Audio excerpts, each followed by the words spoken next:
복지용구 사용입니다. 기출오답 바로잡기 들어갑니다. 침대 사용 방법. 침대 난간을 잡고 침대를 이동시킨다. 예, 침대를 움직이지 않는다. 침대를 이동할 때 잠금 장치를 고정시킨 상태에서 이동한다. 잠금 장치를 잠긴 상태에서 강제로 이동하면 안 되죠. 침대를 이용할 때 침대 난간을 내려놓는다. 난간을 항상 올려놓아야 합니다. 등판, 다리판이 빨리 강화도록 작동시킨다. 빨리 하강하도록 작동하지 않습니다. 난간을 고정하는 볼트는 확인하지 않는다. 꼭 확인해야 합니다. 부착된 식탁은 항상 올려둔다. 안전하게 접어놓습니다. 침대 바퀴의 브레이크는 풀어둔다. 침대 바퀴는 항상 고정한다. 이동 욕조 선정 시 고려사항. 모서리에 각져 있다. 이동 욕조는 날카로운 돌출부 및 가장자리가 없어야 좋습니다. 물을 빼는 배수 밸브 조작이 어렵다. 조작이 간편해야 되죠. 즉시 물이 빠지지 않아야 한다. 즉시 물이 빠져야 합니다. 편 상태로 보관한다. 접거나 공기를 빼서 보관해야 합니다. 핵심 쪽집게 문제 들어갑니다. 예. 다음 중 노인 장기 요양보험 급여로 대여할 수 없는 복지용구는 1. 간이병기 2. 배회감지기 3. 수동침대 4. 수동휠체어 5. 이동욕조. 대여할 수 있는 게 있고요. 복지용구 중에 대여할 수 없는 복지용구가 있어요. 여기서 지금 질문은 대여할 수 없는 복지용구. 이동욕조 아닌가요? 좀 우리가 봤을 때 비싸다 싶은 거 이런 거는 이제 대여가 가능한 거고요. 좀 이렇게 일회용품이거나 이런 싼 용품들은 좀 이렇게 대여가 안 되죠. 간이병기는 굉장히 싸죠. 간이병기는 대여가 안 되는 거고요.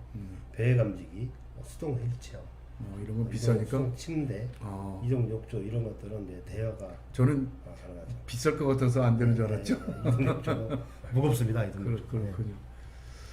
네, 복지용구에 대한 설명을 옳은 것을 모두 고른 것은 가. 욕창 예방 매트리스는 체중으로 인한 압력을 분산시키고 통풍을 원활하게 하기 위해 사용한다. 나. 욕창 예방 매트리스는 공기를 빼고 흐르는 물로 씻어 건조시킨다. 다. 휠체어 잠금 장치가 원활하게 작동하기 위해 점검해야 하는 것은 타이어 공기압이다. 라. 노인 장기 요양 급여로 구입할 수 있는 복지용구는 성인용 보행기 안전손잡이이다. 마. 보행 보조차 실버카의 안전한 사용을 위해 반드시 점검해야 하는 부분은 손잡이 잠금 장치이다. 자, 이 복지용구에 대한 설명인데요. 이때 역적 기출 문제에서 다 나왔던 문제입니다. 다 옳은 문장으로 나왔던 것들이거든요. 한 번씩 다 읽어보시고요. 정답은 가나 다라 다 옳습니다. 5번이 되겠습니다. 전부 다 정답입니다. 심신 기능이 저하되어 일상생활이 어려운 대상자에게 지원하는 복지용구에 대한 설명으로 옳은 것을 고르면 가. 대용 경사로 선정 시 고려해야 할 사항은 균형감이다. 나. 길을 잃었을 때 실종을 방지하기 위해 사용하는 복지용구는 배회 감지기이다. 다. 이동욕조 선정 시 고려사항은 포면에 미끄럼 방지가 되어 있는 가이다. 라. 목욕 의자는 앉는 자리가 미끄럽지 않는 의자가 적절하다. 마. 안전한 침대 사용을 위해 크랭크 손잡이를 사용하지 않을 때는 안으로 접어 넣는다. 다 읽어보시니까 복지용구 설명인데요. 다 옳은 설명이죠? 네. 정답은 5번이 되겠습니다. 네. 가나다라마 안전관리가 되겠습니다. 기출 오답 바로잡기 들어가겠습니다. 낙상을 예방하는 방법. 침대 높이를 높게 한다. 최대한 낮춘다. 계단의 손잡이를 없앤다. 손잡이를 설치해 둬야 합니다. 침실의 관등은 꺼둔다. 어둡지 않게 한다. 거실의 문턱은 그대로 둔다. 문턱을 제거해야 합니다. 침대 난간을 내린다. 침대 난간을 올려야 되죠. 네. 문턱을 낮춘다. 예, 문턱을 낮춘다. 문턱은 아까 제거해야 한다고 했습니다. 계단에 작은 깔개를 놓아둔다. 물체나 장애물이 없도록 깨끗이 치워두어야 합니다. 실내에서 슬리퍼를 신는다. 미끄럼 방지 처리가 된 신발을 신게 해야 합니다. 마룻바닥에 왁스를 칠한다. 미끄러지죠? 미끄럼 방지가 처리되어 있는 제품만을 사용합니다. 바퀴 달린 의자를 제공한다. 바퀴가 없는 의자를 제공합니다. 수면 시 조명을 모두 끈다. 어둡지 않게 한다. 계단에 직사광선이 직접 들어오게 한다. 조명을 밝게 한다. 거실이나 바닥에 물건을 쌓아놓는다. 걸리적거리지 않게 치운다. 넘어지니까요. 네. 통로에는 조명을 꺼둔다. 어둡지 않게 해줘야 합니다. 화재 예방을 위한 방법. 난로 곁에는 세탁물을 널어놓는다. 화재 위험에 있죠. 난로 곁에는 불이 붙는 물건을 치우고 세탁물 등은 널어놓지 않는다. 화재가 발생했던 일을 상기시키고 자주 주의를 준다. 상기나 주의를 주면 안 됩니다. 네. 주방에 가까이 가지 못하게 한다. 음식의 조리를 못하게 한다. 예, 못하게 만들고요. 조리하는 중에는 주방을 떠나지 않는다. 취급성의 안전수칙은 무시한다. 안전을 위해서 사전 점검을 생활화해야 합니다. 하나의 콘텐츠에 여러 개의 플러그를 함께 쓴다. 예, 같이 꽂으면 화재의 위험이 있으니까 꽂지 않는 게 좋습니다. 정전에 대비해 라이터, 양초 등은 손이 닿는 곳에 둔다. 예, 손에 닿지 않는 곳에 보관하는 게 좋습니다. 소화기 놓는 장소를 자주 바꾼다. 예, 잊어버리잖아요. 소화가 어디 있나. 그러니까 항상 장소를 알아두고 자주 바꾸지 말고요. 사용법을 익히는 게 좋습니다. 휴대용 가스레인지를 사용하게 한다. 예, 수영 가스레인지를 사용하지 못하도록 해야 합니다. 화재 대피에 대해서 소개드립니다. 119에 연락하고 대기한다. 119가 도착할 때까지 기다린다. 일어서서 천천히 대피한다. 화재가 나면요 신속히 대피해야 됩니다. 환풍기를 돌린다. 돌리면 안 되죠. 네. 예. 화재가 난 창쪽 창문을 열어둔다. 안난 그 창 쪽 화재가 안 난 창 쪽 있죠. 네. 예, 그쪽 창문을 열어줘야 합니다. 화재의 규모가 큰 경우 소화기로 진압한다. 불길이 커져서 불을 끄기 어려운 경우 신속히 대피해야 합니다. 가스가 방출되는 경우 손으로 코를 막고 대피한다. 젖은 수건 등으로 코를 막고 대피한다. 엘리베이터를 이용해 대피한다. 엘리베이터는 갇혀요. 위험하죠. 계단을 이용해서 이동합니다. 지진 발생 시 행동 요령. 욕조 안으로 들어가 머리를 숙이고 앉는다. 침대 위에 편안한 자세로 누워 있는다. 부엌 찬장 밑으로 들어가 손으로 머리를 감싼다. 휠체어 옆에서 손잡이를 꼭 잡고 기다린다. 네, 다 내려 문장이죠. 지진 발생 시는 식탁 밑으로 내려가서 몸을 보호하고 탁자 자리를 꼭 잡는다가 정답입니다. 전기 사고를 예방하는 방법. 전기 쇼크를 입은 대상자는 흔들어 의식을 확인한다. 전류가 차단될 때까지는 다른 사람이 닿지 않도록 해야 합니다. 하나의 콘센트에 여러 개 전기 코드를 꽂는다. 꽂지 않도록 해야 하고요. 플러그를 뺄 때는 코드를 당겨 뺀다. 플러그를 꼭 잡고 똑바로 빼야 합니다. 세면대 사회장에는 콘센트에 있는 보호용 커버를 벗긴다. 보호용 커버를 씌워서 사용해야 합니다. 자, 이제 문제를 또 풀어보죠. 예. 핵심 쪽집게 문제. 첫 번째, 대상자의 낙상을 일으키는 요인 중 잘못 연결된 것은 1. 신체적인 요인, 진정적 이뇨제. 2. 신체적인 요인, 시력저하, 반사작용 느려짐. 3. 환경적 요인, 야뇨증, 난간 없는 계단. 4. 환경적인 요인, 고동지지 않은 매트, 미끄러운 마룻바닥. 5. 행동적인 요인, 지나친 음주나 개인의 활동량 저하. 예. 네, 실내에서 화재 발생 시 대처 순서로 옳은 것은 가. 전기기구를 스위치를 끄고 창문과 문을 닫는다. 나. 위험에 처한 대상자를 즉시 구조한다. 다. 화재 경보를 가동시킨다. 라. 소화기구를 사용해 불을 끈다. 예. 실내에서 화재 발생 시 대처 순서죠. 네, 이거를 이제 RAC이라고 합니다. 네. 첫 번째가 뭐가 되겠습니까? 첫 번째. 전기기구 스위치를 끄고 창문과 문을 닫는다. 첫 번째는 위험에 처한 대상자를 먼저가 중요하죠. 아, 그렇군요. 대상자 먼저 즉시 구한다. 이게 첫 번째가 되겠고요. 네, 질문에 보면 그 다음에 화재 경보를 를 가동시킨다. 세 그러니까 번째, 가장 먼저 구조하고 네. 화재 경보기를 가동시킨 다음에 전기 기구 스위치를 끄고 창과 문을 닫아야 돼요. 그리고 예. 그다음에 창과 문을 이제- 닫으면 이제 공기가 유입돼서 산소가 유입돼서 더 많이 화재가 빨리 확산되니까요. 마지막으로 소화기를 이용하여 불을 끈다가 순서가 되겠습니다. 낙상을 예방하는 방법으로 옳은 것은 가. 욕실 바닥에 물기는 즉시 닦는다. 나. 욕실에서 낙상한 대상자를 발견했을 때 가장 먼저 해야 할 일은 몸을 움직이지 못하게 한다. 다. 팔걸이가 있는 변기를 사용한다. 라. 바닥에 흐트러진 물건을 치운다. 마. 밤에는 침대 난간을 올린다. 낙상 예방 방법에 옳은 것. 네, 틀린 질문이 없죠? 네. 다 옳은 질문입니다. 글쎄, 그래서 이상하다고 생각했습니다. 네. 네. 일상생활 지원과 식사 준비 기출 오답 문제 바로잡기가 있습니다. 네, 일상생활 지원 돕기 방법. 대상자의 질환과 질환의 특성만 중요시하고 욕구는 전혀 배려하지 않는다. 질환 및 특성, 욕구를 충분히 파악하여 지원해야 합니다. 물품은 알아서 요양보호사가 적당히 쓴다. 요양보호사 알아서 쓰면 안 되고요. 동의를 얻어서 사용해야 합니다. 무조건 보호자에게 설명하고 동의를 받는다. 가급적 보호자에게 설명한다. 위생을 위해 일회용품을 사용한다. 환경 오염을 이제 최소화하기 위해서 가급적 자제한다. 대상자 손자의 간식을 사다 주었다. 대상자 아들의 보험료를 대신 내주었다. 대상자가 갖고는 텃밭에 물을 주었다. 가족이 추가로 요구하는 사항이 있는지 확인한다. 대상자 가족의 식사를 차려주었다. 이 요양보험은요 대상자에게만 제한하여 제공하게 되어 있습니다. 법적으로. 네. 그래서 대상자 및 그 가족에게 제대로 잘 설명하고 이해를 구해야 합니다. 일상생활 지원은 신체활동 지원과 전혀 무관하다. 일상생활 지원은 신체활동을 지원하는 직접적인 서비스 활동이다. 예, 신체 활동을 지원하는데 필요한 조건이나 수단을 마련하기 위한 간접적인 활동이다. 일상생활 지원은 전문성을 저하시킨다. 대상자가 자립적으로 생활하는데 중요한 역할을 한다. 신체활동 지원은 일상생활 지원을 필요로 하지 않는다. 신체활동 지원과 일상생활 지원을 함께 제공해야 합니다. 핵심 쪽집게 문제가 되겠습니다. 대상자에게 일상생활 지원에 관한 내용으로 옳지 않은 것은 1. 대상자에게 조리해줄 음식 재료를 다 사다 주었다. 2. 상한 음식은 대상자의 동의를 받고 버린다. 3. 일상생활 지원은 신체활동을 지원하는 직접적인 서비스 활동이다. 4. 일상 업무를 대행하기 전에 해당 업무를 대행할 수 있는지 확인한다.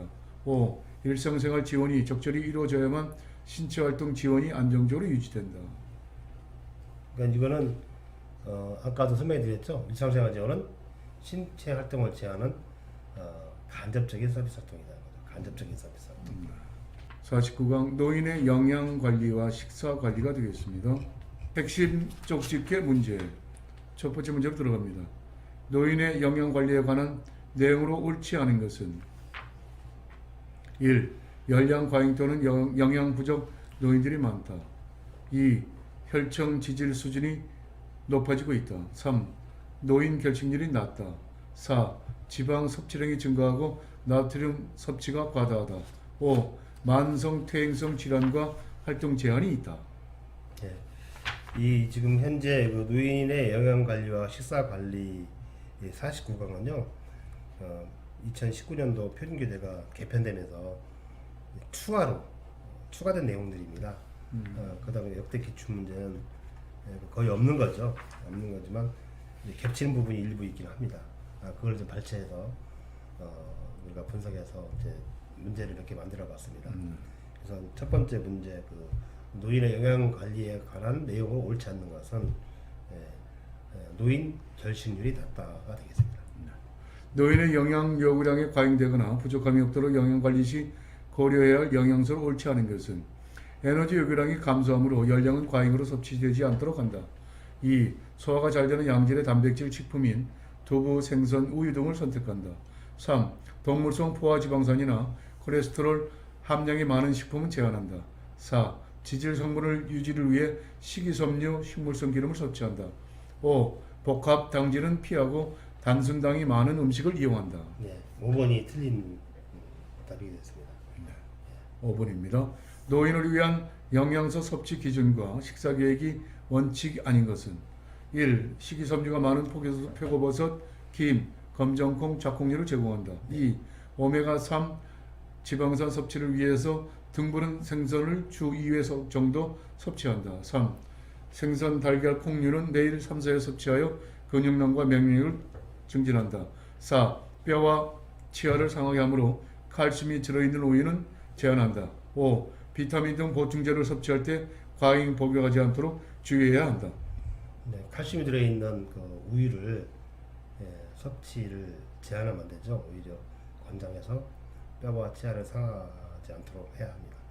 벌써 5시간 됐네요. 주요 질환별 식사관리입니다. 네. 기초로다 바로잡기 들어갑니다. 고혈압 대상자의 식사관리, 젓갈류 장아찌 등을 제공한다. 젓갈류나 짜같이 짠 음식은 피하는 게 좋습니다. 햄, 버섯, 간, 고등어를 먹는다. 가공된 육류죠, 이게. 네. 또 절인 생선은 피한다. 저지방 우유, 라면, 시금치를 먹는다. 라면은 피하고요. 시금치, 저지방 우유, 명란젓을 먹는다. 명란젓은 피해야 되고요. 눈에 보이는 육류, 지방은 그냥 먹어도 된다. 지방은 제거하고 먹습니다. 튀김, 부침 요리를 많이 먹는다. 섭취를 제한해야 합니다. 기름은 넣어서 조리한다. 기름은 가급적 적게 한다. 육가공품을 많이 섭취한다. 적게 섭취한다. 국찌개 등의 국물 섭취를 늘린다. 국물은 적게 섭취한다. 그렇군요. 선생님 안 하시죠? 네. 국물 많이 드시는 분. 네. 그렇게 드세요 앞으로. 네, 아니 국물은 별로 안 좋아요. 아, 그래요? 네, 핵심 쪽집게 문제. 네, 주요 질환별 식사 관리를 옳지 않은 것은 네. 네, 1. 당뇨병 대상자는 단순 당질 섭취를 피하고 복합 당질의 식품을 선택한다. 네, 맞죠. 2. 고혈압 대상자는 신선한 생선이나 두부 등을 자주 섭취한다. 아, 좋아요. 3. 골다공증 대상자는 커피나 탄산음료를 섭취한다. 섭취하면 안 되죠. 네. 4. 변비 대상자는 통곡류 및 감자류, 생채소를 섭취한다. 예, 맞습니다. 5. 씹고 삼키기 어려운 대상자는 고기나 생선, 콩, 반찬을 매일 먹는다. 네, 맞습니다. 답은 3번이 되겠네요. 네. 다음은 변비 대상자에게 섭취를 제한해야 하는 식품은 네, 1. 바나나, 2. 녹차 커피, 3. 고구마, 4. 미역, 5. 옥수수. 변비 대상자, 네. 바나나, 고구마, 옥수수, 미역은 좋은 음식이고요. 고구마 아닌가요? 네, 특히 여기 녹차나 커피 같은 거 먹으면 안 됩니다. 식품, 식기, 주방의 위생 관리. 예. 기출 오답 바로잡기 들어갑니다. 예. 식품 위생 관리 방법. 냉동식품은 실온에서 해동한다. 냉동식품은 냉동했잖아요. 실온에서 바로 해동한 게 아니라 냉장실에서 해동한다. 그렇군요. 달걀은 물로 깨끗이 씻어 냉장 보관한다. 물로 비비면서 씻지 않습니다. 해동한 냉동식품은 다시 냉동하에 보관한다. 다시 냉동해서 보관하면 안 됩니다. 열대 과일은 냉장실, 야채실에 보관합니다. 열대 과일은 실온에 보관하고요. 예, 대부분의 과일은 냉장실에 채소실에 보관하는 게 좋습니다. 주방의 위생 관리 방법. 유리 그릇은 끓는 물에 소독한 후 바로 찬물에 담근다. 뜨거운 상태에서 찬물에 담그면 깨질 위험이 있으니까 그렇게 하면 안 됩니다. 행주는 사용하지 않을 땐 물에 담가 놓는다. 예, 바짝 말려서 두는 게 좋습니다. 음식물이 많은 묻은 그릇부터 설거지한다. 설거지할 때는 음식물이 덜 묻은 그릇부터 설거지 해야 합니다. 냄새가 나는 밀폐 용기는 하루 정도 물을 부어 놓는다. 사용한 그 녹차 티백 있죠? 예. 티백을 넣고 뜨거운 물을 부어 하루 정도 담가 두었다가 닦아주는 게 좋습니다. 핵심 쪽집게 문제 들어갑니다. 식품의 위생 관리 방법으로 옳지 않은 것은 1. 두부, 달걀, 어묵, 우유 등은 항상 냉동 보관한다. 2. 기름기가 많은 그릇은 종이 타올로 기름기를 제거한 후 세척한다. 예, 맞죠? 3. 생선, 어패류를 오래도록 냉장 보관해서 먹으면 식중독을 일으키기 쉽다. 네. 4. 맞습니다. 달걀은 비벼 씻어서 보관하면 식중독을 일으키기 쉽다. 네, 맞습니다. 5. 음식을 냉장실에 보관할 때는 간격을 띄워 넣는다. 네. 2번, 3번, 4번, 5번하고는 다 맞는 얘기고요. 네. 첫 번째 두부를 냉동 보관합니까? 그렇군요. 아니죠. 달걀, 어묵, 우유 등은 냉동 보관하는 게 아니고 냉장 보관하는 게 좋습니다. 다음은 주방 식기를 닦는 순서로 옳은 것은 후라이팬, 반찬그릇, 밥그릇, 국그릇, 수저류, 유리컵. 2. 유리컵, 반찬그릇, 밥그릇, 국그릇, 후라이팬, 수저류. 3. 수저류, 유리컵, 밥그릇, 국그릇, 반찬그릇, 후라이팬. 4. 유리컵, 수저류, 밥그릇, 국그릇, 반찬그릇, 후라이팬. 5. 유리컵, 밥그릇, 국그릇, 반찬그릇, 수저류, 후라이팬. 헷갈려서 모르겠습니다. 선생님 그 설거지 종종 하시나요? 하긴 하죠. 예. 설거지 하다 보면요 네. 요령이 생겨요. 그렇군요. 그래서 우리 요양보호사를 준비하고 계신 분들이 여성분들이 많고 또 이제 좀 이렇게 중장년에 해당되시는 분들이 많아서 네. 결국 사진을 많이 해봐서 네. 쉽게 맞출 수 있는 문제예요. 예. 잡으면 이제 유리컵 먼저 닦아야 돼요. 그 다음에 수저류 닦고, 그 다음에 밥그릇, 그 다음에 국그릇 먼저 닦고요. 네, 반찬 그릇, 프라이팬. 4번이요. 그게 뭐냐면 이제 좀 깨끗한 거, 덜 묻은 거, 기름기가 없는 것을 먼저 닦고 기름기가 있고 이런 부분들 나중에 닦는 거예요. 네. 좀 지저분한 것 나중에 닦고 그렇게 순서로 닦으시면 됩니다. 의복 및 침상 청결 관리가 되겠습니다. 이 기출오답 바로잡기 문제부터 들어갑니다. 의복 및 침상 청결 관리. 얼룩이 심한 옷은 나중에 모아서 세탁한다. 얼룩이 심한 옷은 즉시 세탁한다. 새로 구입한 옷은 한 번 입고 세탁한다. 한 번 세탁 후 입는다. 속옷은 2, 3일에 한 번 갈아입는다. 속옷은 매일매일 갈아입는다. 의류를 버릴 때는 대상자 동의 없이 버린다. 반드시 동의를 구해야 합니다. 이불은 두껍고 무거운 것이 좋다. 두껍고 무거운 것은 피하고요. 부드러우면서 보습성이 있는 것을 선택하는 게 좋습니다. 오리털 이불은 햇볕에 말린다. 오리털은요 절대로 햇빛에 맞으면 안 되고 그늘에서 말린다. 그늘이요. 담요나 이불은 일주일에 한 번 세탁 교환한다. 한 달에 한 번씩 세탁 교환한다. 습기와 열을 흡수하는 재질의 이불이 적합하다. 부드러우면서 보습성이 있는 것을 선택한다. 요는 푹신하고 습기를 잘 흡수해야 한다. 습기를 흡수하는 게 아니고 배출할 수 있는 것을 선택해야 합니다. 베개는 습기와 열을 흡수하는 것이 좋다. 습기를 흡수하지 않고 열에 강하며 촉감이 좋은 재질을 사용해야 합니다. 베개의 높이는 머리가 척추보다 조금 높은 것이 좋다. 수평적인 것이 좋습니다. 베개의 폭은 어깨 폭과 같아야 한다. 어깨 폭에 약 한 23cm 더한 것이 좋습니다. 베개는 한 개만 사용해야 한다. 2, 3개 해서 이게 번갈아가면서 사용하는 게 좋습니다. 감염 대상자의 경우는 모포와 베개를 매일 교환한다. 커버만 매일 교환하면 됩니다. 메빌 껍질이나 식물의 종자로 만들어진 베개는 딱딱함으로 좋지 않다. 메밀 껍질 또 식물의 종자로 만들어진 베개가 좋아요. 딱딱한 베개는 혈액순환에 방해가 됩니다. 매트리스는 푹신한 것이 좋다. 너무 푹신하면 자세가 나빠지고 피로해지기 쉽습니다. 시트의 크기는 매트리스와 같게 한다. 요 밑에 접어 넣을 수 있는 크기를 사용하면 됩니다. 시트는 재봉선이 있는 두꺼운 소재가 좋다. 시트는 풀을 먹이거나 두꺼운 것이 좋다. 무명 시트는 풀을 먹여 사용한다. 풀을 먹이면 딱딱해지잖아요. 거칠어지고 욕창이 발생된 요인이 되기도 해요. 그래서 풀을 먹이거나 재봉선이 있는 것은 욕창의 원인이 되므로 피한다. 침대 시트가 젖었을 때에는 체위 변경을 한다. 더러워진 시트는 일주일에 한 번씩 교환한다. 수시로 교환해야 합니다. 핵심 쪽집게 문제 한번 들어갑니다. 풀어보시죠. 대성제 요법 및 침상 청결 관리에 대한 내용으로 옳지 않은 것은 1. 습기와 열을 흡수하는 재질의 이불이 적합하다. 2. 오리털 이불은 그늘에서 말린다. 3. 욕창 예방을 위해 시트의 주름을 반듯하고 팽팽하게 펴준다. 4. 이불 커버는 감촉이 좋은 면 제품을 선택한다. 5. 감염 대상자의 베개는 커버만 매일 교환한다. 제가 봤을 땐 1번인 것 같은데요. 그렇죠. 네. 부드러우면서 보습성이 있는 네. 이불을 선택하는 게 좋습니다. 네. 두 번째, 대상자의 의료 및 친구를 관리하는 방법을 옳지 않은 것은 1. 대상자의 생활 공간은 동의를 얻어 정리정돈한다. 2. 야간 외출 시 밝은 색의 겉옷을 입힌다. 3. 혈액이 묻은 경우 뜨거운 물에 비벼서 찬물로 헹군다. 4. 베개 높이는 척수와 머리가 수평이 되게 한다. 5. 시트는 흡수성이 좋은 옅은 색의 면이 좋다. 제가 봤을 때 이거는 3번 같은데요. 혈액이 묻은 경우 뜨거운 물에 비벼서 찬물로 헹구는 게 아니라 찬물로 비벼서 네, 뜨거운 물로. 따뜻한 물로 네. 뜨거운 물에 헹군다. 네. 정답이 되겠습니다. 세탁 방법. 오염의 정도와 상관없이 한꺼번에 모아 세탁한다. 얼굴에 묻은 옷은 전체 세탁을 한 후에 얼룩을 제거한다. 부분적으로 오염이 심한 옷은 불림 후 본 세탁한다. 오염이 심할 때에는 불리거나 부분 세탁을 병행하는 것이 좋습니다. 세탁 시간이 길수록 때가 잘 빠진다. 섬유의 종류나 오염의 정도에 따라서 조절합니다. 간단한 수선은 세탁 후 수선한다. 수선 후에 세탁한다.